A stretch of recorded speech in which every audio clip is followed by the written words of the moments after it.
Hi guys, gandang araw. So may katanungan rito from our tagapanood. So mag-change classification siya from non-pro to pro license and then mag-add siya ng panibagong restriction code. Ang tanong niya, magiging professional code ba yung nadagdag niyang restriction code after niya mag-change classification? So ang sagot po dyan, hindi po. Dahil po dito sa bagong guidelines ng LTO. Dati po pwede po yan.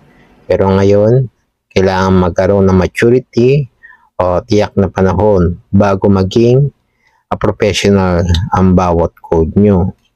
So halimbawa, ang A at A1 dapat 6 months after sa pag-issue at walang violation. Ang B, B1 at B2 ay 1 year naman po at dapat walang violation.